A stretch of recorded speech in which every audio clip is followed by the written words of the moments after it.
The Vancouver Canucks and defenseman Alex Edler have come to terms on a new contract. In today's video, we're going to go over the details and give you my thoughts coming up next.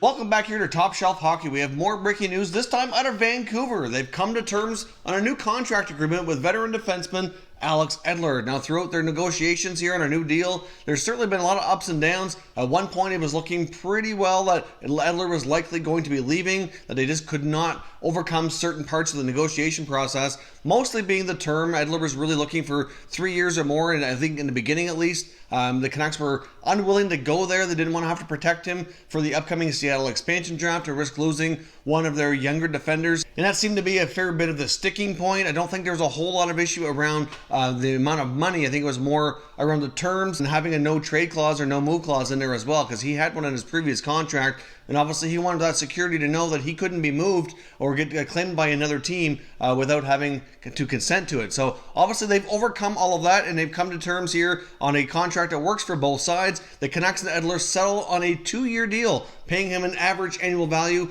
of $6 million. So the total value of Edler's new contract here with Vancouver is $12 million. They did give him a full no-move clause for the 2-year period. Edler's 33 years old. He's been there for parts of 13 years. He's a long-time good team guy. He could be a good mentor to a lot of their younger defensemen, especially where they have Quinn Hughes coming up. They certainly need some experience there on the back end. He can provide that. He's been there. He knows the team. He knows the system. He can certainly be a good role model and a good mentor here. So I do like this contract a lot. Obviously, this shows here as well that Alex Edler wanted to make it work and he wanted to stay in Vancouver. That was obviously very important to him. At the end of the past season here at the NHL trade deadline, there was some talk about whether or not he'd be traded, and he did have some say over that with his no-move clause, but he really did not want to leave Vancouver, and it was obviously very apparent throughout this entire process that it was important to him to find a way to stay. So obviously at the end of the 2 years will be when the expansion draft will be coming up for Seattle.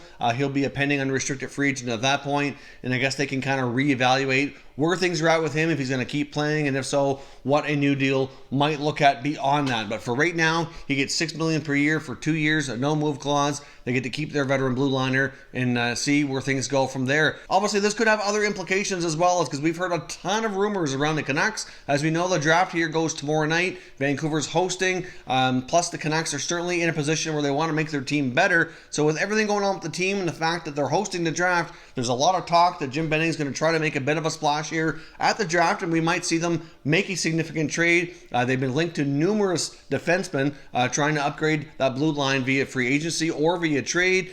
We've heard that UFA defensemen like Tyler Myers and Jake Gardner could be guys that they're talking to or looking at least here. Obviously, when it comes to trades, they've been linked to PK Subban. They've been linked to Rasmus Ristolainen. There's all kinds of conversations apparently going on with many of the GMs. A lot of GMs have said this is a time of unprecedented communication where there's so much trade chatter going on. It's kind of crazy, so it's kind of hard to keep up with here. But keeping Edler in the plans here, I wonder how that impacts on those potential other moves that they were discussing, because I know there was a stretch of time here when it looked like things were not going to work out.